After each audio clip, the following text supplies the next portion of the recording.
Hello दोस्तों, स्वागत है आपका आपके यूट्यूब चैनल स्टडी की पाठशाला में।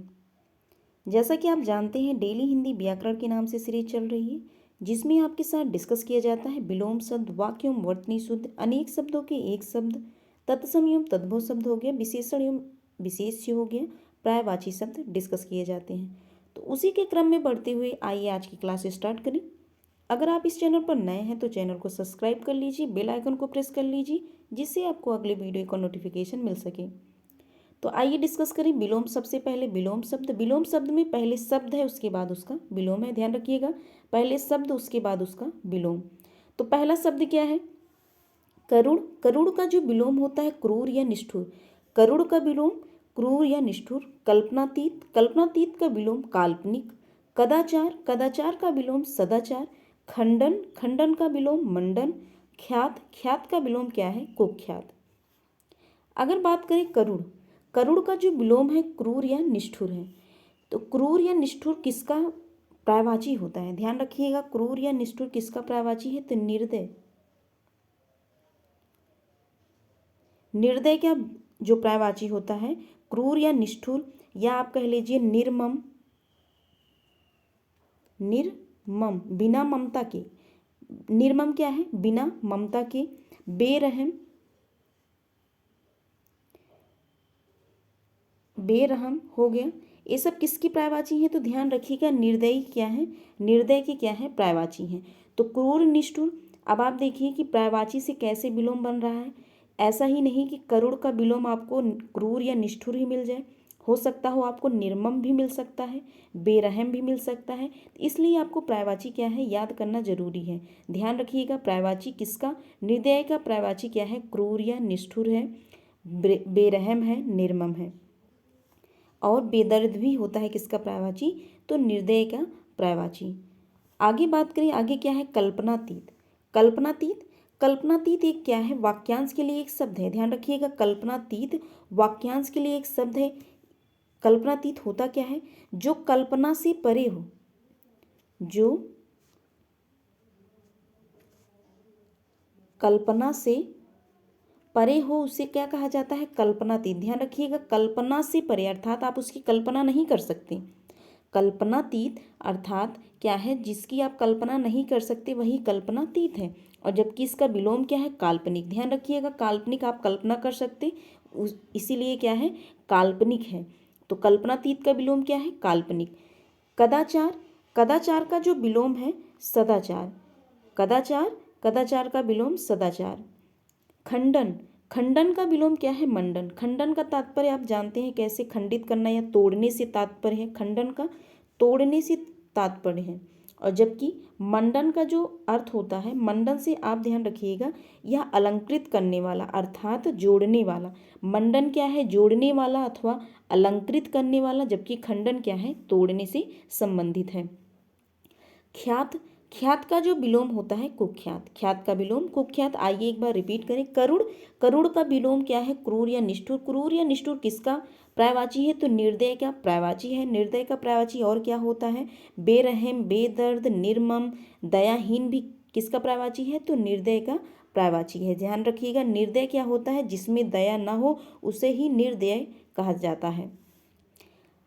आगे क्या है? कल्पनातीत। कल्पनातीत का जो विलोम है काल्पनिक। कदाचार, सदाचार, खंडन, मंडन, ख्यात, कुख्यात। आगे बात करें, आगे क्या है? वर्तनी शुद्ध।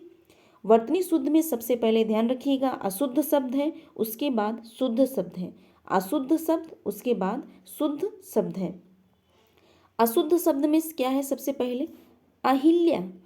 अहिल्या क्या होता है? अशुद्ध शब्द, जबकि अहल्या क्या है? शुद्ध शब्द। ध्यान रखिएगा, अहिल्या क्या है? अशुद्ध शब्द। शुद्ध शब्द क्या है? अहल्या। अहल्या क्या है? शुद्ध शब्द है। अत्याधिक। अत्याधिक क्या है? अशुद्ध शब्द है, जबकि शुद्ध शब्द क्या है? अत्यधिक। अत्यधिक क्या है? शुद्ध शब्द है।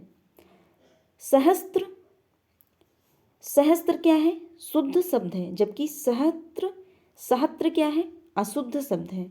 सहस्त्र शुद्ध शब्द होता है, अत्यधिक शुद्ध शब्द, अहल्या शुद्ध शब्द। रचयिता। रचयिता क्या है? अशुद्ध शब्द है, ध्यान रखिएगा। रचयिता क्या है, अशुद्ध शब्द है, जबकि रचयिता क्या है, शुद्ध शब्द होता है। रचयिता शुद्ध शब्द। अगला जो शब्द है, अगला आप जानते हैं पीताम्बर। पीताम्बर क्या है, अशुद्ध शब्द है, जबकि पीताम्बर, पीताम्बर क्या है, शुद्ध शब्द है। ध्यान रखिएगा, अक्सर हम लोग पीताम्बर कहते हैं, लेकिन पीताम्बर जो शब्द प्रयोग करते हैं वो शब्द क्या है, अशुद्ध है, जबकि शुद्ध शब्द क्या है, पीताम्बर। पीताम्बर क्या है, शुद्ध शब्द है।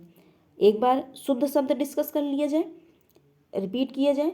अहल्या शुद्ध शब्द, अत्यधिक शुद्ध शब्द। सहस्त्र, सहस्त्र किसे कहा जाता है, 1000 को आप ध्यान रखिएगा, 1000, 1000 को आप सहस्त्र कहते हैं, या आप कह लीजिए 10 100 क्या है, 10 यही 1000 को 10 भी कहा जाता है, 10 या सहस्त्र, इसे क्या कहा जाता है, सहस्त्र मतलब 1000। रचयिता, जो रचयिता है क्या है, शुद्ध शब्द है। पीताम्बर शुद्ध शब्द है। आगे बढ़े, आगे क्या है, अनेक शब्दों के एक शब्द, या आप इसे जानते हैं वाक्यांश के लिए एक शब्द। ध्यान रखिएगा, अनेक शब्दों के एक शब्द अथवा वाक्यांश के लिए एक शब्द। आइए डिस्कस करें वाक्यांश के लिए एक शब्द या अनेक शब्दों के एक शब्द। सबसे पहला जो शब्द है अंतेवासी। अंतेवासी क्या है, गुरु के समीप या साथ रहने वाला विद्यार्थी। गुरु के समीप या साथ रहने वाला विद्यार्थी क्या है, अंतेवासी है। ध्यान रखिएगा। अंडज क्या है, जिसका जन्म अंडे से हो, जिसका जन्म अंडे से हो वही है अंडज। अनुष्ठान, आप सुनते हैं, आप करते भी होंगे अनुष्ठान, किसी शुभ कार्य को विधि विधान से करना, किसी शुभ कार्य को विधि विधान से करना अनुष्ठान होता है। ध्यान रखिएगा, अनुष्ठान क्या है, चर्चा में भी रहता है।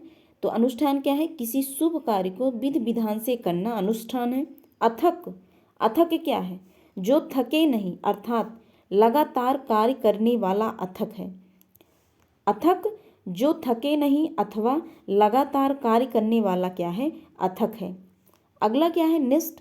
अभीप्सा, अभीप्सा क्या है, किसी वस्तु को प्राप्त करने की तीव्र इच्छा।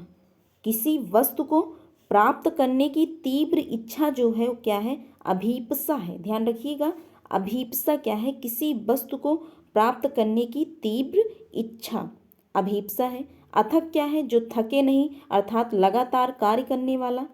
अनुष्ठान, अनुष्ठान क्या है, किसी शुभ कार्य को विधि विधान से करना। अंडज, जिसका जन्म अंडे से हो। अंतेवासी, ध्यान रखिएगा, अंतेवासी गुरु के समीप या साथ रहने वाला विद्यार्थी अंतेवासी है। जैसे आप सुने होंगे वैदिक काल में कि क्या होता था कि गुरु के समीप दीक्षा लेने या शिक्षा लेने जाते थे जो बालक होते थे, तो अर्थात तो क्या रहते थे, अंतेवासी, गुरु के समीप बैठकर क्या करते थे, दीक्षा या शिक्षा प्राप्त करते थे।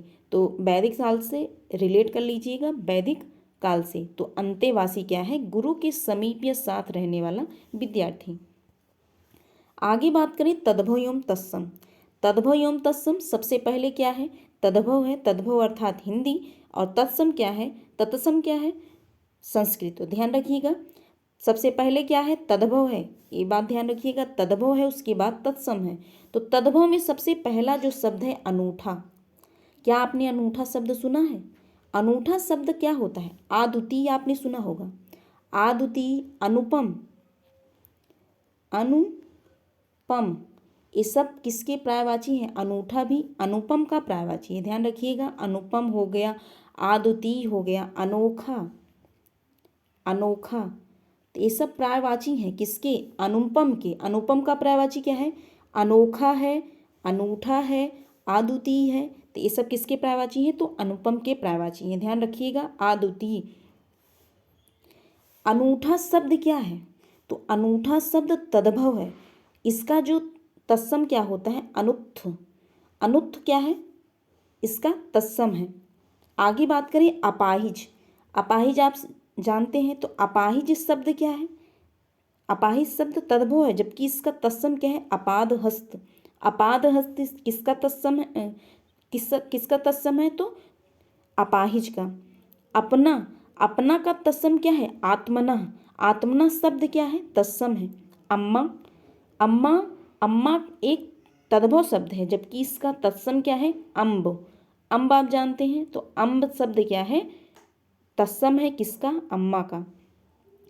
अमी, अमीय, अमी है, अमीय, ये क्या है, ध्यान रखिएगा आप, ये प्रायवाची है किसका, अमृत का प्रायवाची है। लेकिन देखिए क्या है, ये तद्भव रूप है, ये ध्यान रखिएगा। अमी और अमीय लगते जैसे हैं संस्कृत रूप, लेकिन है क्या, ये हिंदी रूप है, अर्थात तद्भव है। और इसका जो तत्सम रूप है अमृत, इसका तत्सम रूप क्या है, अमृत, अर्थात यह संस्कृत रूप है। अमृत शब्द संस्कृत है, सुनने में क्या लगता है जैसे हिंदी रूप, लेकिन है क्या, संस्कृत रूप। ध्यान रखिएगा, अमृत जो शब्द है तत्सम है, जबकि इसका तद्भव क्या है, अमी और अमीय। एक बार रिपीट किया जाए, अनूठा शब्द, तो अनूठा शब्द आपने सुना, तो इससे क्या जाना आपने, ये किसका प्रायवाची है, तो अनुपम का प्रायवाची। अनूठा है, अद्वितीय है, अनोखा है, तो ये सब किसके प्रायवाची है, तो अनुपम के प्रायवाची हैं। तो अनूठा शब्द हुआ क्या, तद्भव हुआ, जबकि इसका तत्सम क्या है, अनुत।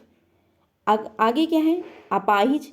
अपाहिज का जो तत्सम शब्द क्या है, अपादहस्त। अपाहिज शब्द ध्यान रखिएगा तद्भव है, अपना।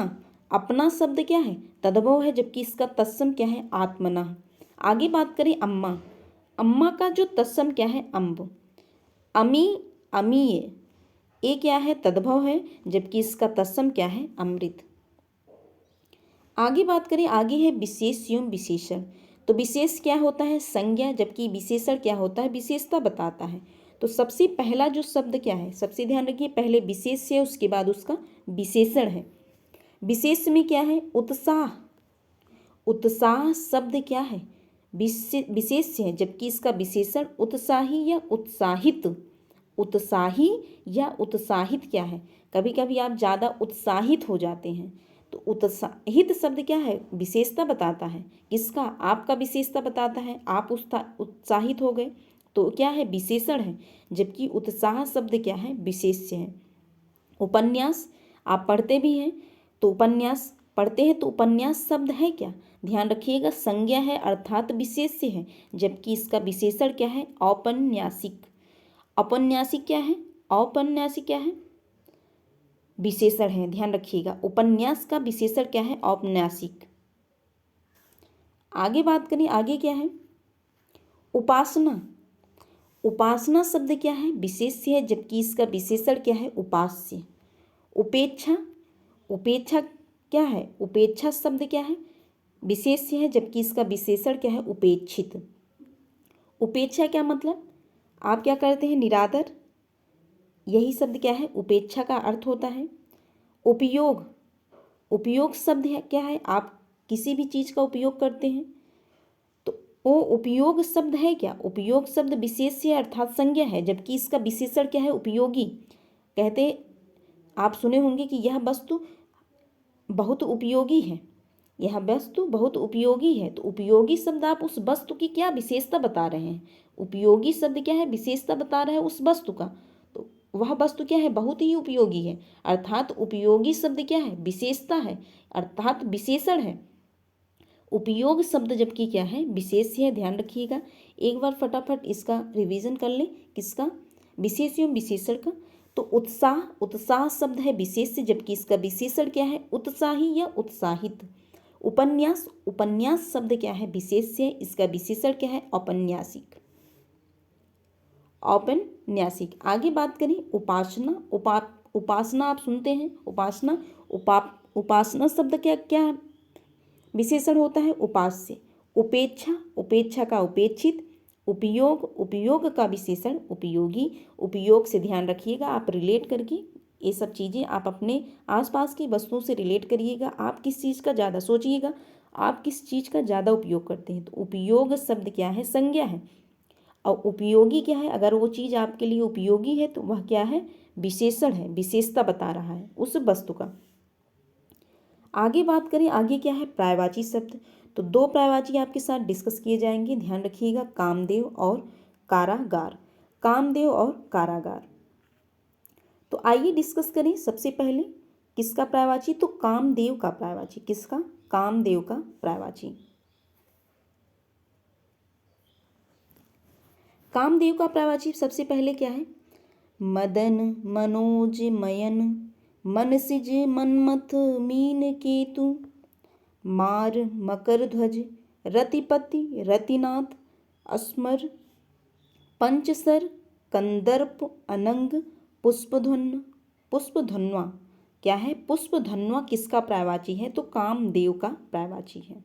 रतिपति क्यों कहा जाता है? क्योंकि रति के पति हैं। रति के एक कौन पति हैं? कामदेव रति के पति हैं, इसलिए रतिपति या रतिनाथ कहा जाता है। पंचसर क्यों कहा जाता है? क्योंकि ये 5 बाणों से मारते हैं, 5 बाण प्रयोग करते हैं एक बार में, इसलिए इनको पंचसर कहा जाता है। ध्यान रखिएगा, ए सर जो है, सर का अर्थ होता है, सर पर्यायवाची किसका है? तो बाण का पर्यायवाची। ध्यान रखिएगा, तो पंचसर एक बार में 5 बाण का प्रयोग करते हैं, इसलिए क्या है? पंचसर इन्हें कहा जाता है। किसे? कामदेव को। ध्यान रखिएगा, कामदेव को पंचसर भी कहा जाता है। रतिपति क्यों कहा जाता है? क्योंकि ये रति के पति हैं, इसलिए इन्हें रतिपति रतिनाथ कहा जाता है। बात करें अनंग, अनंग शब्द अगर आप इसका संधि विच्छेद करेंगे, अनधन, अनधन अंग, अनधन अंग। और अन का अर्थ जो होता है, ध्यान रखिएगा, अन का अर्थ, जो अन का अर्थ होता है निषेध के अर्थ में लिया जाता है। और अंग का, अंग मतलब क्या है? शरीर, अर्थात बिना शरीर के, बिना शरीर के अर्थात अनंग या शरीर रहित, आप कह दीजिए शरीर रहित, वही क्या है? अनंग। तो अनंग शब्द में आपने जाना क्या? अनंग किसका पर्यायवाची? सबसे पहले आपने जाना अनंग शब्द किसका पर्यायवाची है? तो कामदेव का पर्यायवाची है। इसका संधि विच्छेद क्या है? अनधन अंग। अनधन अंग किसका? तो अनंग का है। अन निषेध, ए अन क्या है? उपसर्ग है। ध्यान रखिएगा, अन शब्द उपसर्ग है, तो अन शब्द उपसर्ग है प्लस उसका अंग, अंग मतलब शरीर, तो अर्थात बिना शरीर के क्या? अनंग। तो अनंग किसका पर्यायवाची है? ध्यान रखिएगा, कामदेव का पर्यायवाची है। कामदेव का पर्यायवाची अनंग है। तो एक बार फिर से रिपीट किया जाए, मदन मनोज मयन मनसिज मनमथ मीन केतु मार मकर ध्वज रतिपति रतिनाथ अस्मर पंचसर कंदर्प अनंग। और क्या है लास्ट में? पुष्पधन्वा। पुष्पधन्वा तो आपको कैसे याद करना है? मदन मनोज मयन मनसिज मनमथ मीन केतु मार मकर ध्वज रतिपति रतिनाथ अस्मर पंचसर कंदर्प अनंग। और लास्ट में क्या है? पुष्पधन्वा। तो ध्यान रखिएगा, कामदेव का क्या है? पर्यायवाची है। मदन हो गया, मनोज हो गया, मयन हो गया, मनसिज, मनमथ, मीन केतु, मार, मकर ध्वज, रतिपति रतिनाथ, अस्मर, पंचसर, कंदर्प, अनंग, पुष्पधन्वा। आगे बात करें, आगे क्या है? कारागार। कारागार आप जानते हैं कारागार क्या है? तो कारागार का पर्यायवाची भी जान लीजिए। कारावास हो गया, बंदी गृह, जेल हो गया, कैद खाना। कारावास, बंदी गृह, गृह मतलब क्या होता है? घर होता है, तो बंदी गृह, बंदी गृह हो गया, जेल हो गया, कैद खाना, ये सब किसके पर्यायवाची हैं? तो कारागार के क्या हैं? पर्यायवाची हैं। ध्यान रखिएगा, कारागार, कारागार का पर्यायवाची क्या है? कारावास है, बंदी गृह है, जेल है, कैद खाना है। तो आज के लिए बस इतना ही। अगर आपको वीडियो पसंद आया हो, अगर कंटेंट पसंद आता हो, तो please like share and subscribe to my channel. मिलते हैं नेक्स्ट वीडियो में, तब तक के लिए थैंक यू।